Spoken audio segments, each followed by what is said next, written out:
Some people like to sleep more than they want to achieve their goals. If you're frustrated with being weak, then this is a good video for you. Get better or die trying. That's the motto some people live by. Get rich or die trying. That's also the motto some people live by. Now think about this. Only the strong get to stay the longest. And if you want to stay longer, start leveling up. Because this is the wrong video for people who think small and want to live a mediocre life. There's nothing wrong with that if that's what your heart truly desires. But if it isn't, then this is not your video. We live more in illusions than we live in reality. We say things like, it could have been, or if that happens, then this will be good. That's bullshit.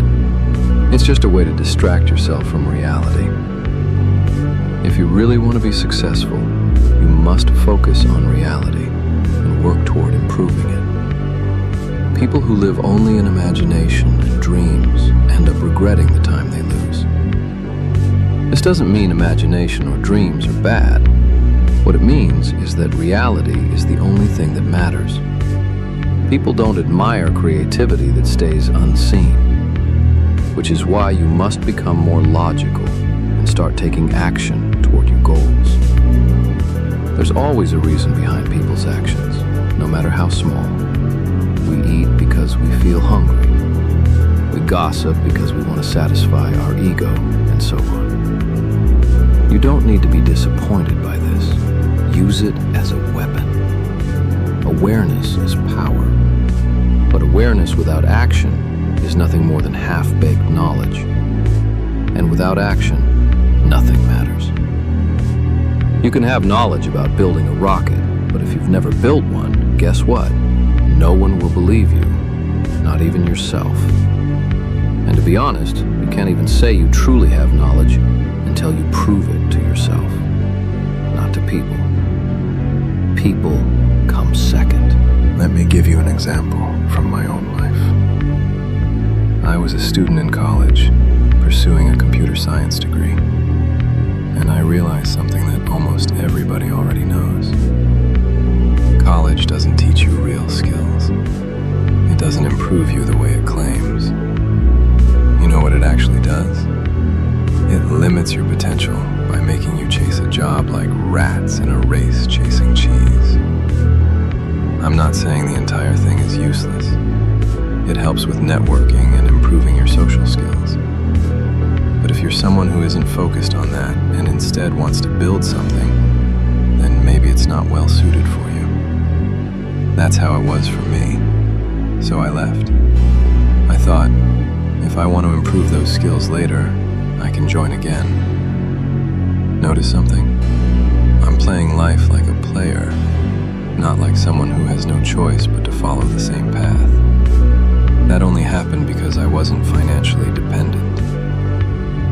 The worst thing you can do is depend on someone else for your actions. The moment you do that, you start playing in their hands like a pawn.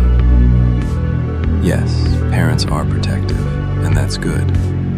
But if you've already realized what you want from life, then blindly following the path most people take isn't necessary. When I was in college, I saw people saying they didn't even believe this degree would get them a job, and yet they still continued. I kept thinking, if you don't believe in it, why are you wasting time here? Because they don't have a choice. The first step to getting stronger is not being dependent on a college degree or living life in your parents' shadow. Yes, up to some point, we all have to live through it.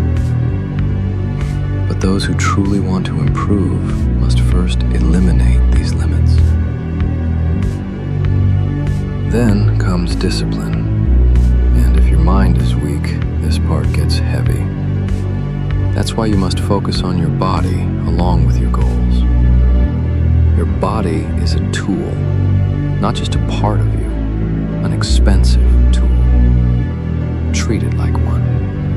The same way you take care of your phone, your iPhone, your Mac, your expensive devices, take care of your body. Because it's the only tool that actually carries you forward. And understand this, strength doesn't arrive all at once. It doesn't come with motivation. It comes quietly, after repetition, doing the same hard thing again and again and again, even when no one is watching, especially when no one is watching. Most people wait to feel ready. They wait for confidence. They wait for permission.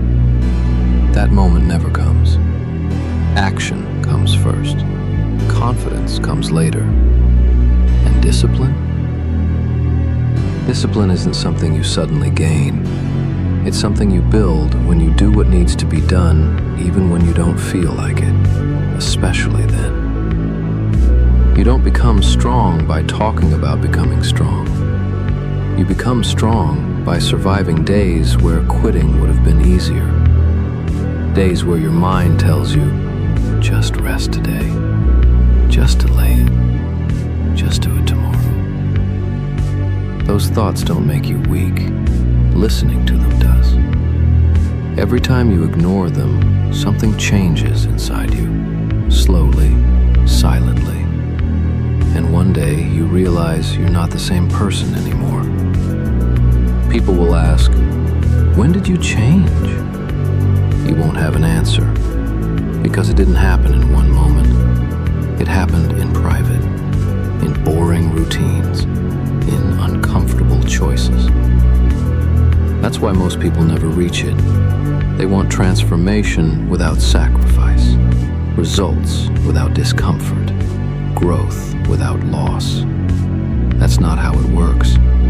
Something always has to be paid. Time, comfort, relationships, old versions of yourself. The question is not if you'll pay. The question is what you're willing to give up. If you've made it this far, then you already know there's no turning back. Not because someone forced you, but because you saw too much. You understood too much. And once you see the gap between who you are and who you could become, you can't unsee it. That's the burden of awareness. And from here on, you either grow into it or live the rest of your life knowing you didn't.